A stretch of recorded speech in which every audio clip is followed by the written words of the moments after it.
Today, we are talking about why kids hate learning. It's interesting if you notice in human beings, if you just look at human nature, we are actually the most amazing learners of all time. It's kind of funny to talk about it like that, right? We're the smartest animal. We're brilliant. We're really talking about the smartest creature on the planet saying it doesn't want to be that way. I just always thought that there was something in brain development that just shut off. Like, oh, okay, now they're done learning because around 8 or 9 they hate learning. So, oh, that's just something little kids do. But that's not something that happens through life, right? We stop learning somehow. Like, we stop being curious. We stop being excited about learning new things around 8 or 9.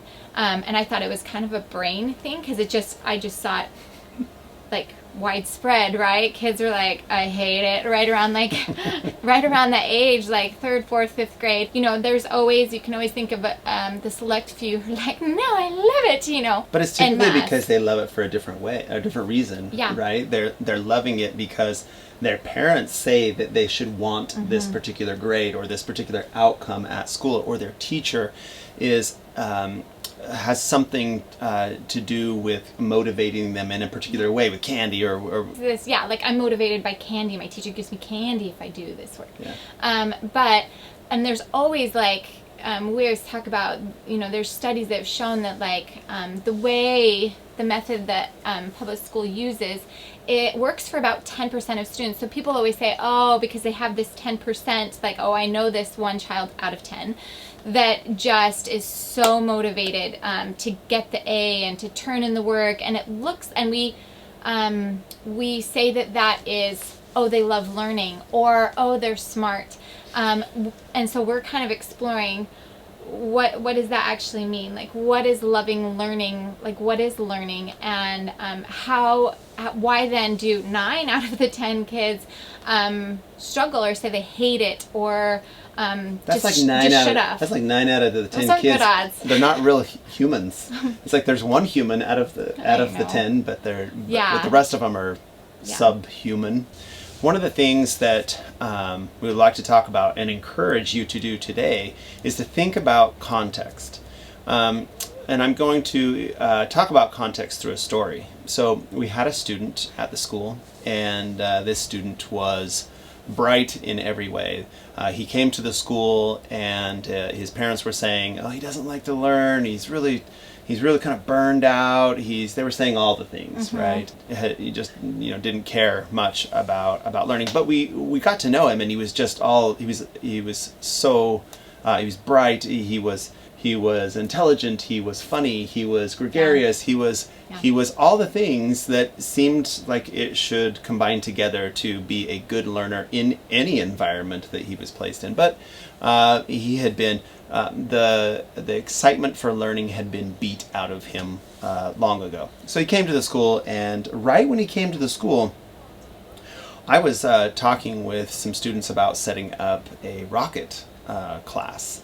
And a few of the students were just very curious. They were really, really interested in this. And so they were coming to me saying, we want to do this, we want to do some rocketry. And I said, okay, let's do this. And so we put together a class, and in that class we learned how to build rockets from scratch. We found out later, this kid, he was so interested in all of this, but we found out later from his parents that first night he went home, and he went right to his math books and opened them up and said, I need to learn some math. I need this math because I need to get my rocket in the air. I don't want it to explode. I love the imagery. His mom I actually talked to his dad, and they said he pulled his math books off the shelf that had not seen the light of day for a very long time, that he had to dust them off. That he had shelved those, and his family, had seen that this was a battle they didn't want to do with him, and so they said he hadn't really opened it up for years. Like they really hadn't pushed math for years. He then went to his mother and said, I need some help with these concepts because I don't know them. I need to learn them. And so she tried to help them as long as she could. Stayed up. She tells us she stayed up late into the night, And eventually she just got tired, so she went to bed. And But he stayed up. But he stayed up. He stayed up. And he did that night after night. And no one was asking him to. No one was there was asking no him to do this. assignment. Yeah. Like, this was just, he was like, I don't want my rocket to explode. I've got to figure out how to figure out payload. I need to figure out fractions and decimals, and Mom, can you help me so that my rocket doesn't explode? And he ended up, from what we hear from his parents, he ended up kind of covering years of math in just a couple weeks. I know maybe that sounds a little bit crazy that that sort of math can be learned in a couple weeks, because I think that's what the public system is trying to get you to believe, is that it takes years and years and years to do that stuff, and it just doesn't. But when our human brain is motivated to learn something, we will learn it so quickly. Just think of the thing that you were motivated to learn last, and how quickly you learned it because you were motivated to do it. In teaching that doesn't work, it will never work because the learning itself is taken out of context. It's separated from why we're even learning it. It's almost backwards. In fact, that's what at our school, that's what we did, is we said, you know what, we flipped the ideas around. We first introduced a really awesome project, and then the kids were like, oh, I need to learn this kind of math to build my rocket. Or the same with, like, we built some biking shells. They needed to learn the circumference of a circle so they would know where to put their handle in the middle, and so they would make a perfect circle when they cut it out. We had the project first, and with the project, then they were excited to do the research. They were really excited to build the skills so that they were successful at the project. Like, why did I learn calculus in high school? Like, we actually have story after story where we know of people who have learned these difficult higher level sciences, higher level math very quickly. When they flunked out of them in high school, they learned them very quickly when it became applicable to what they wanted to study in college. Very quickly. Because they're so close. Because they're like, oh, that's why. Oh, I want to be an thing. engineer, so I will learn all of high school math in one semester at college. Yeah. And they learn it quickly. Something they flunked out of, and they're like, oh, this is a breeze, because they saw the end goal. And so if the kids understand the end goal, and it's something that is exciting and interesting for them, they actually learn concepts pretty fast. We're actually going to talk about motivation in another video. I did want to bring up, kind of just again, really kind of hammer home this point that if you're struggling with a student that is continuing to say things like, I don't like this, or I don't want to do it. They just have all of the outward appearance of just not enjoying what they're doing or hating it even. Then try to put that learning back in context. We think that one of the best ways to take that baby step towards context is a game. Games are so good at kind of meeting in the middle of, it's not 100% in context, nor is it, completely taken out of context. Games are kind of in that middle ground where they kind of create a scenario, create an atmosphere of context that you can place yourself in. And it's really, in some cases, it can be really, really good for students because they love to play the game, and so they'll learn the thing inside of the game. There are so many games out there that can teach math and science and literature and history. There's just so many games that we think are really, really good. Or find something that they're interested in and use that as the gateway. So say, well, like, okay, my son only likes soccer.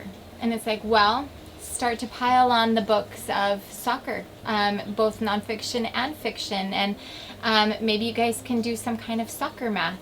I have a friend, this is just fresh in my memory, I was just talking to, and her 6-year-old was struggling with, I believe, math, and she found online some Star Wars math. And suddenly he was excited. It's like, oh, that's fun to count Millennial Falcons. I do calculus on the Death Star. It's round, so there's got to be calculus going on. I'm just thinking of the blueprints of the Millennials. super geeking out. Take that step back, and this often happens mid-year. The kids, right around, often it's winter, you're not getting outside as much. You have been doing some kind of routine for a while, and both you and them maybe are just kind of hitting just frustrating. You just kind of hit a wall. So that's a great time to just take a step back. And I always thought a winter break would be more smart than a summer break for that reason. It's a great time to just take a step back and do more documentaries, do more games.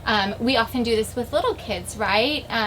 It's the easiest thing when they're pre-KK age to say, well, if we have 5 pieces of pie and we have 4 people in our family, how many does everybody get? And how many are left over? And that seems so it seems so contextual for the kids, so they learn that really fast. So try to do that just on the next level. To be honest, we didn't, I don't know, I don't want to say never, but I don't remember hearing that at the school, because it was, the interesting project first, and then, here are the skills that you need to build that. What he is good at and what you can be good at is you can use the amazing world of the internet. Everything is on Google. Neil deGrasse Tyson can teach you about rocket science. The best thing is to switch your mindset just a little bit and be from feeling like you have to know how to do it to, there are a lot of people on YouTube who know how to do this. There are a lot of documentaries on this, and let's explore that together. I remember my children once being excited about,